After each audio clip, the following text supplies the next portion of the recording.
Ayo, Chiksua, gold farming, one of the most important things in the game. So a lot of people have been requesting me to redo a gold farming video because the last time we did one was, I think I was still using Hauser or something like that, I'm not 100% sure, but it's totally outdated. We have so many new units now and there are definitely better teams.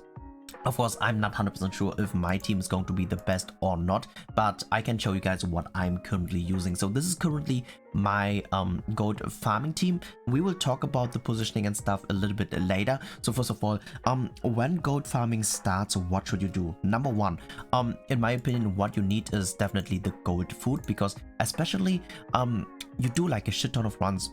Try to have a lot of gold food so that when you're going to be, for example, AFK for like 24 hours, if you do farm 24 hours, you actually make use of those gold food and you just get bonus gold in addition. It's not 100% efficient to use gold food in that, but it's still very good. So most efficient is obviously going to be when you do demons. Another thing as well is if you do it, first of all, check your door. Like some people who are super tryhard, they change. Like for example, I always change to the enhancement potion, because when I just waste stamina, usually I do it in the enhancement potion dungeon. So here we are going to switch to the gold dungeon. That is one of the most important things, because even if it's just a little bit, it's still extra bonus gold you're going to get.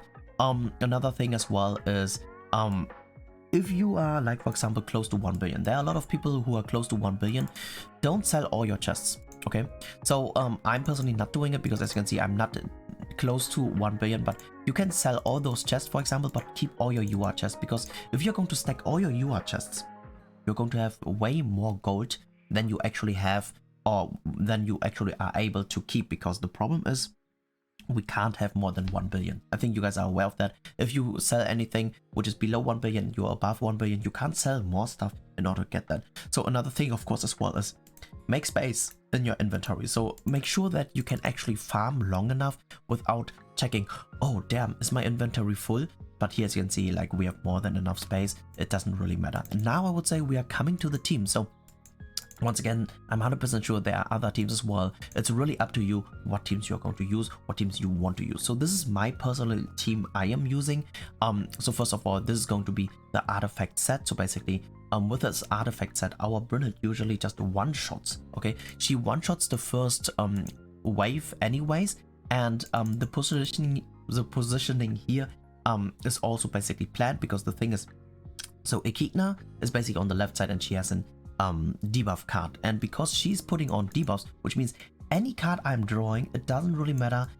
Maybe it is a merger, the 2-star card will be used, but no other card will be used besides of the single target of Brunhilde. And the single target of Brunhilde, I think you guys are aware, that is the card you really want to get rid of. So basically getting rid of it in the first turn is really a good thing already here. The cool thing about Brunhilde as well is whenever you do draw what is called the weak point cards, they do a shit ton of damage, especially with the Ragnarok set, especially with having the Ragnarok barn on the backline, because that will increase her stats even more. But once again, the moment she uses a single target, the run is getting a little bit slower. The question is, will she ever use a single target? That is a answer really almost no one can tell, but as you can see, if she gets a freaking weak point, she just one-shots every wave, and we're going to save so much time with that. So even if she does use a single target in one of the, let's say, even if it's every second run and you get unlucky, then that is, you have to be very insanely unlucky that she actually uses a single target. Then your run might get a little bit slower, but usually this team basically does what is called, does the stuff within 3 turns. Here, as you can see, imagine this would have been a merger, wouldn't have mattered because it would have merged into this one, and a debuff card will be ignored anyways, so we still just get rid of the single target of Brunhilde. So definitely another thing as well is, let me know in the comment section what you guys are using, because that will be interesting as well, because who knows, maybe you guys have a better team, better idea. Like for example, I was also debating for the longest time if I should rather use Shin instead of Brunhilde, but that is a really hard decision, or instead of King, for example. Like it's really hard to decide which unit or which team is going to be the best. But once again, this is what I personally use. I like it the most. So you don't have to copy it, but you can copy it if you like this team as well. So here you can see, bam, that So basically there are 4 units which should be in a team in the front. So that's why you have to decide, okay, it's those 3 and also Shin. Or let's say even 5, like, because like for example, Hauser is actually a pretty good unit as well, but most people, they don't have Hauser. So I still just want to see, okay, what if I use Shin? Because the problem about if I use Shin, okay, if I switch out Shin for this, number 1, we have 1 more weak point card, which means we increase the chances of using her single target. So I think it is either Shin or her, because the thing is as well is both have weak point cards. The cool thing is, of course, weak point cards will always have higher priority, but the thing is it going to be worth it?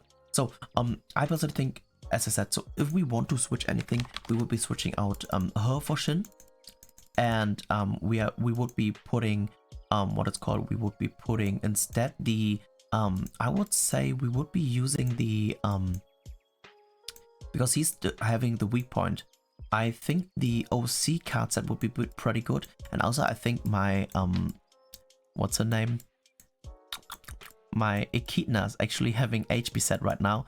Damn, where the frick is the set? Here. Looks like my Echidna has the HP set right now, so we should definitely switch this. I still don't have middle pieces on her attack set because I don't really use her attack set besides of farming. So that's why I decided to just put random middle pieces. And yeah, so I think everyone is on an attack set now.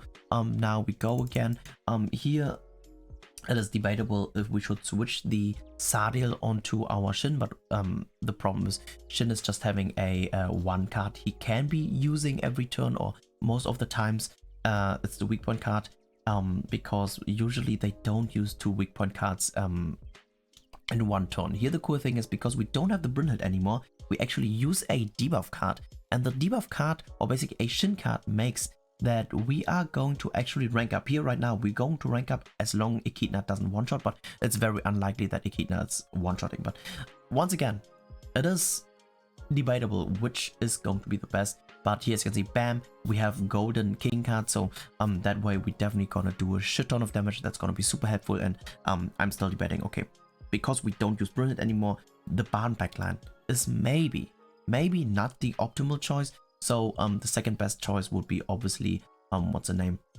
The second choice would be Despiers, because Despiers is obviously going to increase everyone's damage by decreasing the crit resistance, which means we crit much more. That's gonna be super helpful. But yeah, definitely decide what you guys think is the best. But once again, in my opinion, using Shin and Brynhild together is a no-no.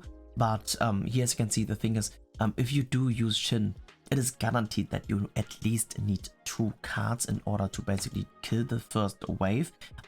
So I personally, or that's the main reason why I personally think that Brynhild is better, because here, bam, Brynhild would have killed already, but here we are still using the weak point card. Here at least the cool thing is, again, we were lucky, we will get the rank up, so we're going to debuff, we're going to rank up, and then we actually will use those 3 cards. And that's still a 3-turner, but the thing is, if your 3-turner doesn't one-shot, is it still that great? You know what I mean? But yeah, so and of course you can also use Hauser. So like, for example, let's say you don't have Echidna, like Hauser is still a good choice. If you don't have King, Hauser is still a good choice.